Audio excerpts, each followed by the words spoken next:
Eu me lembro que tinha um diretor da Copel de Curitiba, que ele tinha um time. E ele me chamou para jogar nesse time, e aí ele tinha contato com um empresário lá da Andi, que é a energia elétrica lá no Paraguai. E aí pediu para eu ir para lá. E aí fui eu e o Cenoura, que joga suburbano aí também. E logo depois que eu me formei, eu fiquei mais 1 ano e meio, 2 anos no amador, e aí apitando o Campeonato de Colombo, Tamandaré. E aí a primeira oportunidade que eu tive foi na Estradinha mesmo, um jogo Campeonato Paranaense, Rio Branco e Curitiba. E foi a minha primeira sensação no amador de alegria mesmo, de ver um clube que era desacreditado, as pessoas fazendo o maior empenho para manter o clube. E aí o Rinaldo, que era o técnico, outra pessoa que eu criei uma admiração, um respeito incrível, um amigo que eu ganhei. Eu tenho mais a característica de como o Nica jogava. Joga com a 9 na última bola, perto da área. Então, ele é uma pessoa que eu sempre admirei, sempre olhava ele jogar e queria ser igual a ele. E brinco com o pessoal, assim, porque da época que eu apitava, ele era o cara camisa 9 do amador. Olá, pessoal! Agora o portal do Recalpobre tem novidades para vocês. Toda semana iremos trazer entrevistas especiais com personagens que estão inseridos no nosso contexto no qual trabalhamos: futebol feminino, futebol da categoria de base e o futebol amador, tanto aqui em Curitiba quanto de Ponta Grossa. E o nome desse quadro será denominado como Papo Drap. E na primeira edição teremos Quem Conhece o Caminho do Gol, denominado por nós, o site do Recalpobre, como o artilheiro dos 100 gols. Luizinho, confira aí.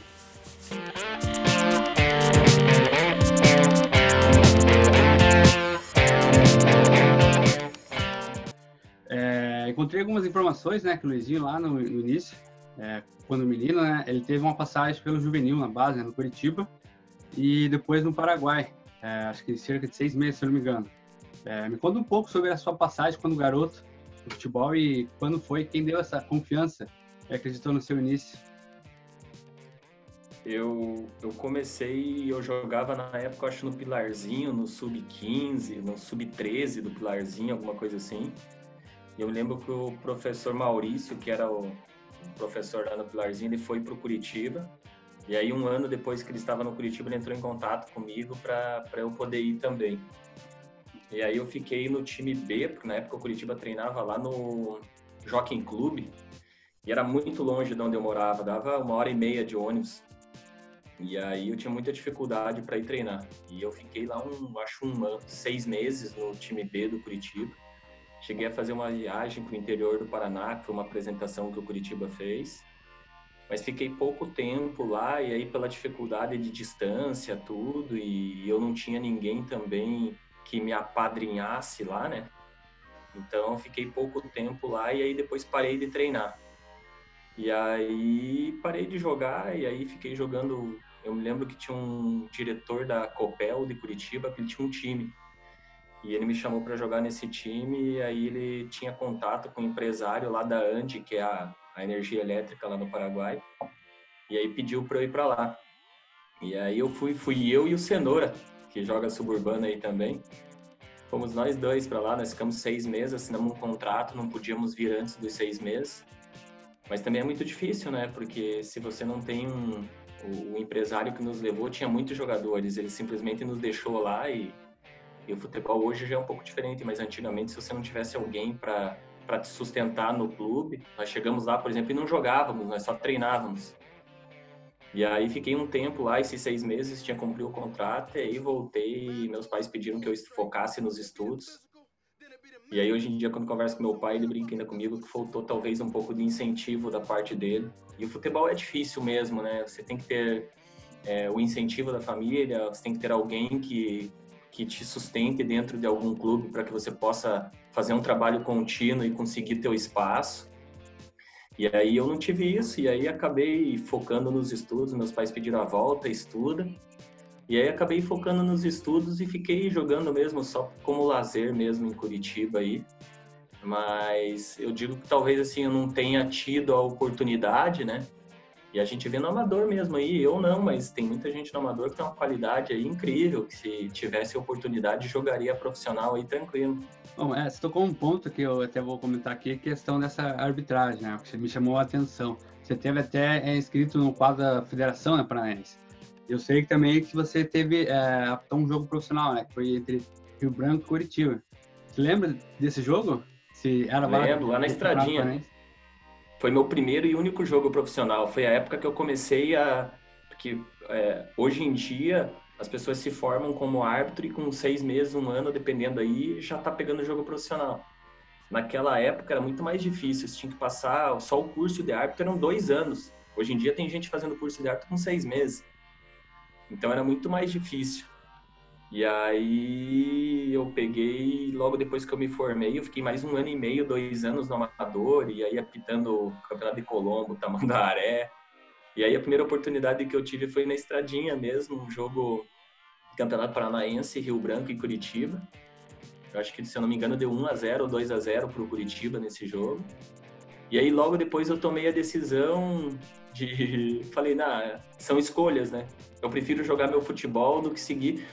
E pela questão do meu emprego, eu sabia que eu não poderia dar continuidade como árbitro, porque se eu chegasse no profissional mesmo, CBF, tu tem que ter disponibilidade de tempo, essas coisas para viagem. E eu não teria, eu teria que fazer uma escolha entre a arbitragem e o meu trabalho. E aí eu não poderia deixar também a minha carreira profissional e o meu trabalho para trás. Então eu tomei a decisão de continuar com o meu trabalho e poder aos finais de semana brincar e jogar meu futebol, que era o que eu mais gostava. Mas eu super admiro e tenho o maior respeito por todos os árbitros aí, que eu sei a dificuldade que é. Ah, bacana. E essa transição do árbitro para jogador de futebol, como é que foi, né? Eu vi que você teve uma vontade de preferir o futebol, né? Mas quem que deu essa conversa? Quem que fez que o Luizinho ingressasse na Suburbana e ser um dos artilheiros, digamos, da década aqui, hoje em dia? Pô, eu já conhecia muita gente, Rafael, porque como eu vivia no meio da arbitragem, né? Meu pai também foi árbitro de futebol. Então, desde a época do meu pai, eu já andava com ele, já conhecia toda a questão da Suburbana e tudo. Mas eu sempre joguei, morava ali no São Brás, sempre joguei futebol nos Três Marias, no clube de campo. Então, sempre joguei ali. Na época eu jogava com o Rideu, tudo ali. E ele é um dos que sempre falava para mim, vai jogar Suburbana, vai jogar Suburbana. E eu sempre fiquei ali, brincava nos Três Marias, até que um dia resolvi ir jogar. Se eu não me engano, meu primeiro ano de Suburbana, acho que foi no São Carlos, com o falecido, quem era o técnico era o falecido, o ex-prefeito lá de Bocaiúva.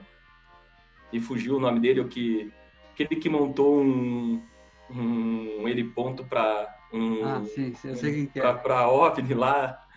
Me fugiu, me fugiu o nome dele. Elcio Berti, eu acho que era. Acho que era Elcio Berti. E aí meu primeiro ano de amador foi no São Carlos, que era ali perto de onde eu morava, no São Brás.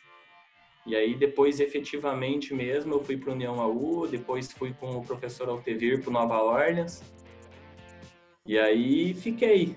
Resolvi jogar Suburbana e aí fico brincando nos clubes, que são coisas que eu gosto. E a Suburbana, mas nunca tive pretensão, assim, de jogar preciso jogar porque eu quero aparecer, quero fazer alguma coisa. Eu também sabia das minhas limitações, sei que o futebol amador ele é muito competitivo e tem muita gente de qualidade. E aí um dia resolvi ir e acabei ficando, porque fora o futebol tem os amigos que você faz, todo aquele encanto de no sábado tu tem todo um roteiro para se preparar para ir se divertir no sábado. Então, é difícil, né? Mesmo na hora que tu começa a pensar em parar também, é uma outra decisão muito difícil, né? Vou comentar em relação à União AU, né? Foi um dos primeiros clubes que você vestiu, né? Foi no começo ali, no início da carreira. Com ela, o Luizinho marcou cerca de 20 gols, se não me engano. Além de conseguir um acesso à elite do futebol amador lá em 2012, né? Quero que você comente um pouco que a camisa do União AU representa, se foi ela que deu, digamos, o destaque. O Luizinho tá na Suburbana. Então, o União AU tem um carinho enorme lá pelo Beto, pelo Nenê, pelo Jackson, todas as pessoas que tocam lá são amigos. E aí minha sogra mora ali perto, então convivi muito tempo com eles ali também. Mesmo antes de eu jogar o amador, eu já conhecia eles. E o campeonato se eu não me engano, 2011, eu joguei pela Vila Auer, mas foi meu primeiro ano mesmo efetivo do amador, se eu não me engano, foi 2010 ou 11. E aí, 2012, eu resolvi jogar no União AU. E foi um ano que era um time que era cotado, assim, que não tinha perspectiva nenhuma de subir. E foi um ano assim incrível, formou uma base, um grupo incrível. E eu me lembro que a gente classificou em 8º colocado dos 8, porque no último jogo um outro time perdeu ainda e nos deu a vaga, não porque nós ganhamos. Daí pegamos o primeiro colocado na chave final, que era o primeiro com o 8º, o segundo com o 7º. Pegamos o Vila Fani, que era o candidato favorito ao título. E aí o primeiro jogo nós tomamos de 3-0 lá no União AU, lá no Ricardo Halik lá. E aí nós tínhamos que fazer 3-0 o segundo para ir para os pênaltis. Aí teve gente que já nem foi pro jogo, tipo, eles não queriam nem jogar o segundo jogo. E aí nesse segundo jogo nós ganhamos 3-0, eu fiz um gol e dei o passe para os outros 2. E aí foi para os pênaltis, nós ganhamos nos pênaltis, eu bati o último pênalti ainda. E aí, assim, foi uma festa incrível, assim, foi a minha primeira sensação no amador de alegria mesmo, de ver um clube que era desacreditado, as pessoas fazendo o maior empenho para manter o clube. E aí o Rinaldo, que era o técnico, outra pessoa que eu criei uma admiração, um respeito incrível, um amigo que eu ganhei. E aí nós passamos das quartas de final pelo Vila Fani, e aí na semifinal era o Umbará, na época com os irmãos Ronei e Diego. Conheci eles lá também, são 2 amigos aí que eu ganhei da bola. E aí nós ganhamos o primeiro jogo de 1-0 no União AU. E o segundo nós também ganhamos de 2-0 lá. Eu fiz um gol e dei o passe para outro também. E aí ali nós nos classificamos, né? Porque daí subiam 2. E aí nós fomos fazer a final com o Pilarzinho. E ali eu já comecei a ficar um pouquinho mais conhecido, porque ninguém me conhecia ainda. Eu me lembro que no primeiro jogo, poxa, eu tenho vários amigos lá, mas fui extremamente prometido no Pilarzinho, porque tem a guerra ali, a competitividade, porque é o clássico do bairro, né? E eu me lembro que foi 1-0 o primeiro jogo da final para eles, com um gol deles no último minuto. Não, foi 2-1, com um gol no último minuto. Então eu tinha feito um gol também, 1-1, eles saíram 1-0, fiz 1-1, e aí eles fizeram 2-1 no último minuto. E aí o jogo de volta no União AU foi minha primeira decisão de suburbana. E aí nós perdemos de 2-0, eles foram mais competentes na final, mas nós cumprimos o objetivo que era subir o União AU. E aí 2013 que foi um ano incrível, né? Foi um ano onde tudo deu certo. Poxa, tem experiências incríveis, tem um Trieste do Ivo Petri completo, cheio de ex-profissional, Trieste e Bangu. Nós ganhamos de 4-0 do Trieste, eu fiz os 4 contra o Trieste lá no estádio do Flamenguinho. E aí foi um ano incrível, eu acho que fiz gol contra todos os grandes times, fui artilheiro da Série A, se não me engano, com 17 gols. Foi um ano assim incrível, foi uma pena a gente ter caído na semi ou nas quartas pro Combate, que também tinha um time muito bom. Mas ali mesmo que algumas pessoas começaram a me conhecer mais foi depois de 2013, assim, sabe? Daí eu vou falar de 2014 e 2015, que os números não foram os mesmos dos anos anteriores. Eu queria perguntar se nesse período a lesão, né, eu sei que você comentou, foi um dos motivos que fez com que números não fossem repetidos na temporada passada também. Acho que foi internacional, como se mencionou na Taça Paraná, o Santa Quitéria e o Combate Barreirinha, entre esse ano de 2014 e 2015. A Taça Paraná eu não fui mal. A Taça Paraná, se não me engano, eu fui vice-artilheiro da Taça Paraná aquele ano.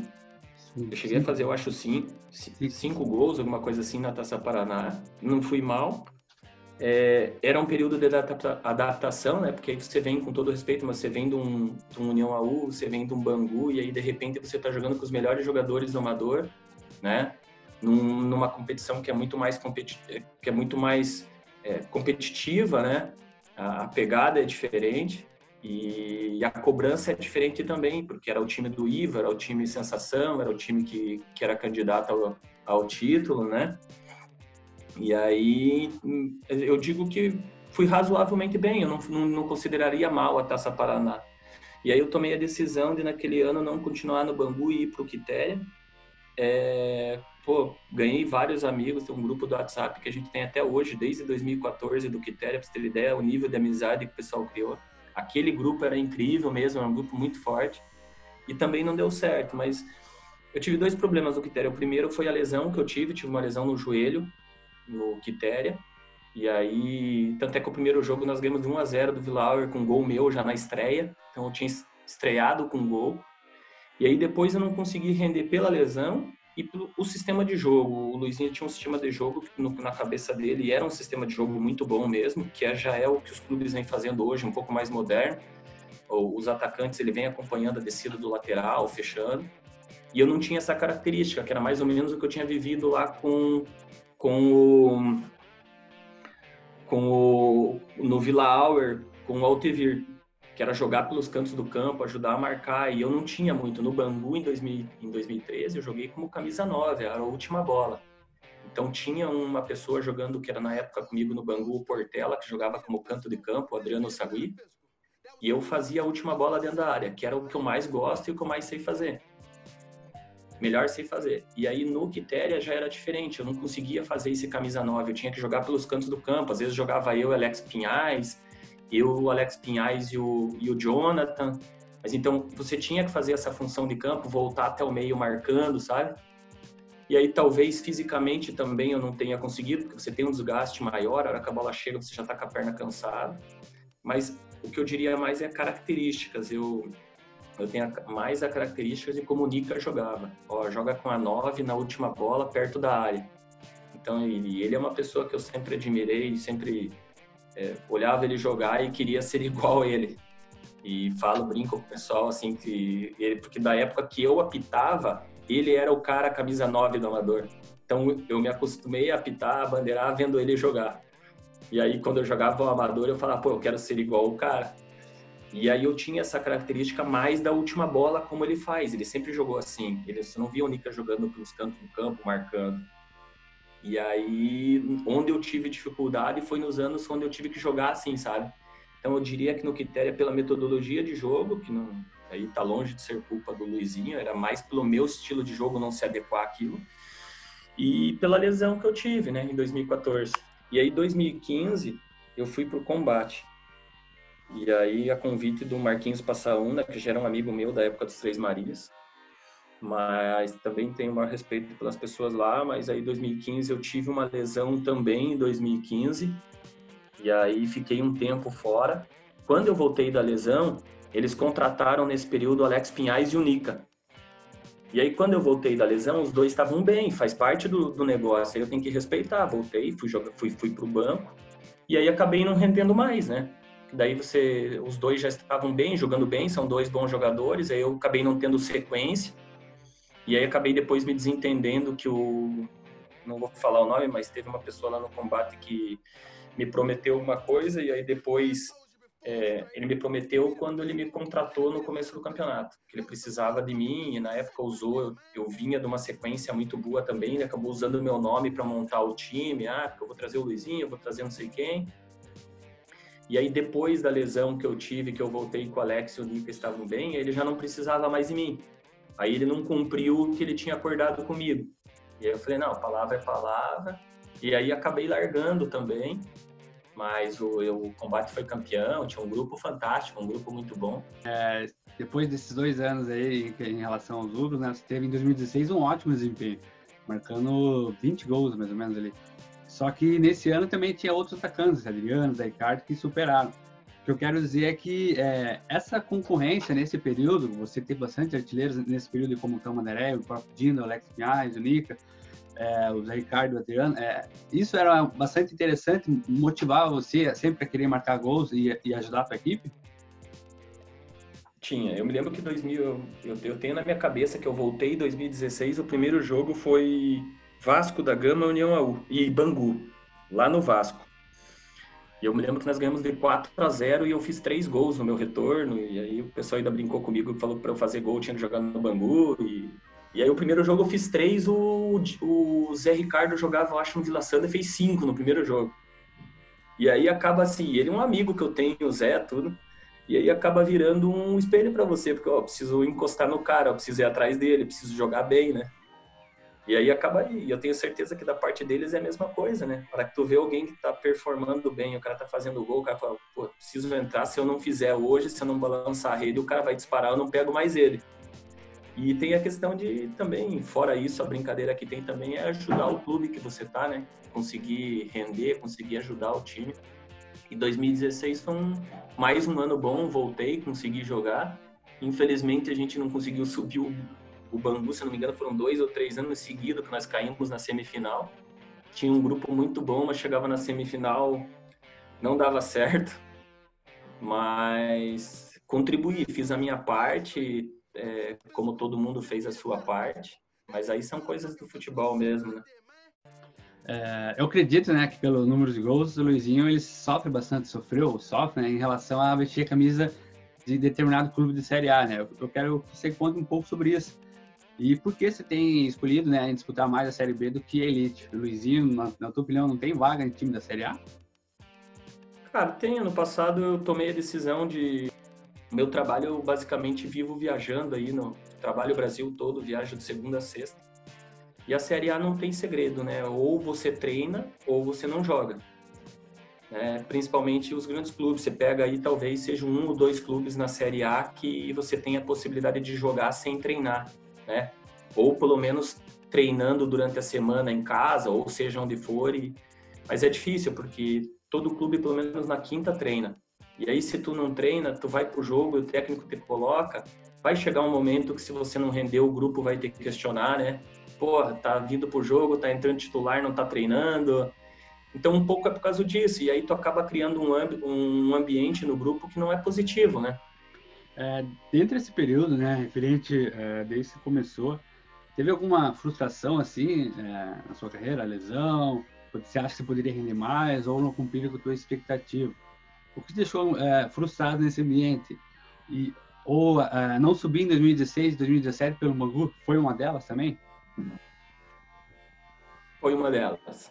Eu tenho muito isso, sabe? Não é frustração, assim, mas, poxa, eu conquistei título com o Bangu da Copa Curitiba, tudo. Fiz um ano de 2013 incrível, que o Bangu estava desacreditado. Até lá o Bangu voltou a ser chamado de... Como é que eles chamavam o Bangu? Rolo compressor. Rolo compressor. Voltou a ser chamado de rolo compressor em 2013. Nós ganhamos basicamente todos os grandes que nós jogamos, tudo. Então tem uma história, um lado positivo. Agora, não ter subido o clube de volta, na verdade, em 2014, quando eles caíram, eu não estava, né? Eu não joguei em 2014 quando o Bangu caiu. Então, eu não tenho esse peso maior porque eu não estava junto na queda, né? Mas eu gostaria de ter subido o Bangu e foi uma das coisas que eu não consegui fazer. Então, mas não tem, assim, frustração não. Eu sei das minhas limitações, eu acho que eu fui longe demais e conquistei muita coisa que é minha, individual, com as minhas limitações e com tudo. Então, eu brinco com meus amigos ainda no grupo que tem lá do Quitéria 2014, eu falo, cara, todos vocês jogaram, vocês tudo já jogaram no profissional em algum lugar, eu nunca joguei em lugar nenhum, nunca dei um chute em lugar nenhum. Então, para mim, ter conquistado as coisas individuais que eu conquistei, o maior motivo de orgulho. Aproveitando, né, teve esse lado da frustração do Bangu, né, mas teve 2 conquistas com essa camisa, né, que podemos dizer da Copinha, da Copa Curitiba ali, 2017 e 2018. Queria ver qual dessas vocês têm mais carinho, ou vocês 2 estão na mesma prateleira, assim, para você? Eu acho que foi, se eu não me engano, foi a de 17 que eu fiquei fora, que eu fui artilheiro, eu joguei, eu acho, só 5 partidas da Copa. Eu joguei, eu acho, as 4 primeiras, e aí acabei me desentendendo lá com a diretoria, e aí falei que eu não iria mais. E aí não joguei a 5ª, 6ª, 7ª, 8ª, e aí a 9ª era a decisão. Era Nova Orleans e Bangu, lá no campo do Quitéria. E o Nova Orleans estava na Série A. E aí o time do Nova Orleans é um time muito bom também. E aí eu me acertei com eles e voltei pro jogo final. E aí voltei e fui pro banco, normal, né? Eles já vinham com o time jogando tudo e eu fiquei no banco. E aí 1-0, não, tava 0-0 o jogo, foi um expulso do Bangu. E o Nova Orleans jogava pelo empate. O Bangu tinha que ganhar com 1 a menos. Aí eu acho que deu uns 20, 25 do segundo tempo, o Jefferson me chamou. E em 5 minutos eu fiz 2 gols. Ganhamos de 2-0 do Nova Orleans, eu fui artilheiro e joguei 5 partidas só do campeonato. E ainda acho que eu fui artilheiro com 3 gols a mais do que o segundo. Aquele ano, assim, aquela conquista foi uma conquista especial, porque, poxa, joguei a metade do campeonato, fui artilheiro, voltei no último jogo desacreditado. entrei com 1 a menos em campo, precisando ganhar, e fiz os 2 gols no momento decisivo.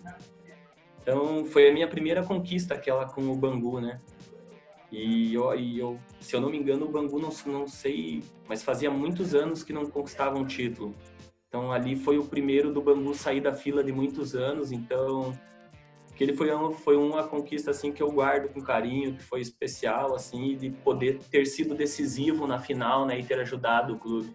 Nós aqui, né, da imprensa, pelo menos do Jogo Pobre, estamos denominando o Luizinho de artilheiro dos 100 gols, né? Pela quantidade de gols que você marcou, né? Principalmente nesses últimos 8 anos, né? Seria covardia você dizer qual foi o mais bonito ou qual tem a maior representação para você desses gols que você marcou? Eu acho que, assim, todos eles, se eu te dizer que dos 100, uns 85 eu devo ter na minha memória gol por gol. Assim, eu guardo muito, assim, eu sempre gostava muito, para mim o que vale é o gol, não interessa se é de bico, como que é, para mim vale o gol. E eu tenho todos eles muito na minha memória. Eu diria, assim, talvez de especial por ser decisivo, o primeiro gol dessa final de 2017, que eu entrei logo depois, acho que com 3, 5 minutos que eu entrei, eu fiz o gol. Mas o gol mais bonito, acho que foi, isso tem o gol gravado e tem narrado por 2 rádios que estavam, foi o gol contra o Madeirite na Taça Paraná, em 2014, que eu dei um chapéu no zagueiro e sem deixar cair, eu bati de esquerda. E eu me lembro que o estádio lá tinha bastante gente e foi, assim, bem legal, que a torcida deles ficou de pé e começou a aplaudir, bater palma. E até na narração do Chicória ele fala, o pessoal tá de pé aplaudindo aqui. Assim, aquele eu acho que de gol mais bonito, assim, eu acho que foi o mais bonito que eu fiz. E o lado legal que bem naquele jogo estava sendo gravado, e então eu tenho a gravação e tenho a narração da rádio de Campo Largo e eu acho que não me lembro se era Capital Sul FM, mas o Chicória também estava narrando o jogo. Bom, eu já tinha comentado, né, em relação ao Uberlândia, foi a última equipe que você jogou a Série A, né, depois de um tempo, você se lesionou, daí você comentou toda essa história, mas nesse ano, né, no mês de março, seu nome foi anunciado pelo São Brás, que completou 100 anos recentemente, né. Como é que foi essa conversa aí com o Rubro-Negro da Zona Oeste, né, se esse retorno foi pagar aquela dívida do ano passado e que você ficou com o vice na Copinha? Então, o Romildo é outra pessoa que é um amigo que eu tenho, assim como o Joãozinho lá do Uberlândia, que tem um carinho também, que super me acolheu bem lá. E é difícil, porque às vezes você toma uma decisão, você quer voltar lá para o Uberlândia para poder ajudar efetivamente, já que eles confiaram em você, em mim, e eu não pude ajudar do jeito que eles esperavam. E tem o São Brás, que eu tenho grandes amigos e também contam que eu esteja lá para poder ajudar. Então, assim, é muito difícil ter que falar não para alguém, né? E, sinceramente, aí eu ainda falei com o Joãozinho, Joãozinho, eu tô esperando para ver o que eu vou fazer. E aí o Romildo brincou comigo, acho que no dia que vocês fizeram a entrevista lá e colocaram que eu tava definindo ainda para onde eu iria. Aí o Romildo colocou no grupo do WhatsApp do São Brás, que definindo o que, na mesma hora ligou pro Chicória, falou com o Chicória que eu já tinha acertado com eles, o Chicória anunciou na rádio. Na verdade, mas assim, ele sabe que ele tem liberdade para fazer isso comigo, é uma pessoa que eu gosto muito. Durante anos e anos eu joguei nos Três Marias com o Romildo, é um cara incrível também. E aí as coisas acabaram acontecendo dessa maneira, sabe? Ele colocou no grupo e falou que tá em dúvida nada, nós vamos resolver isso já. Daí mandou um áudio pro Chicória e falou que eu tinha acertado com eles. E aí tá assim, mas eu fico de coração apertado, porque tanto o São Brás quanto o Uberlândia, eu provavelmente vou ter que falar não, né, nesse ano. E aí o Romildo tem conversado bastante comigo, e se eles forem disputar, eu gostaria esse ano de disputar pelo São Brás. Mas aí também, do jeito que eu tô me cuidando, tudo certinho, eu gostaria muito de, se eu tiver a oportunidade, junto com o Joãozinho, com o Luizinho, o Toninho lá do Uberlândia, tudo, de 2021 jogar pelo Uberlândia e poder contribuir mesmo, não simplesmente jogar, né? Mas poder fazer um campeonato, porque as pessoas lá são incríveis. Para finalizar aqui, né, tem uma pergunta que projeta, né, a questão do futuro, né? É difícil projetar algo sem ter certeza de um retorno, né, do futebol amador, em especial aqui em Curitiba, né? O Luizinho está com 39 anos, né? Se não é nenhum garoto, mas a ambição de continuar alguns anos ainda persiste como atacante, mesmo com esse período de pandemia? Não te desanimou esse período? Cara, eu brinco com meus amigos que eu falo, eu vou parar. Mas assim, fisicamente eu me cuido, eu treino basicamente 5, 6 vezes por semana. Então eu me cuido fisicamente, eu tô bem. É lógico que a lesão, ela é consequência, isso pode acontecer, não é lesão pela questão da idade. A lesão pode acontecer. No último ano eu tive essa ruptura do ligamento da panturrilha, do músculo da panturrilha, mas nunca tinha tido uma lesão assim. Eu brinco com o pessoal, vou parar. E chega, eu vou jogar a Copa Curitiba, sou artilheiro ou vice da Copa Curitiba. Eu falo, putz, ainda tem caldo para dar, vou jogar mais um ano. E aí eu tô indo assim, sabe? Eu comecei a jogar agora no Santa Mônica também, junto com o Raul, que foi profissional pelo Atlético, o Lino do Trieste, um time muito bom também. Então, estou jogando o campeonato de Master, dados experientes lá no Santa Mônica. E aí jogo o 35 lá nos Três Marias. E aí jogo a Suburbana. Então, assim, enquanto eu tiver condição física para poder contribuir, eu vou jogando. Se chegar uma hora que eu falar, cara, eu tô atrapalhando, tô sendo estorvo ali, aí eu sei que vai ser a hora de parar, até para não comprometer nenhum grupo, nenhum time.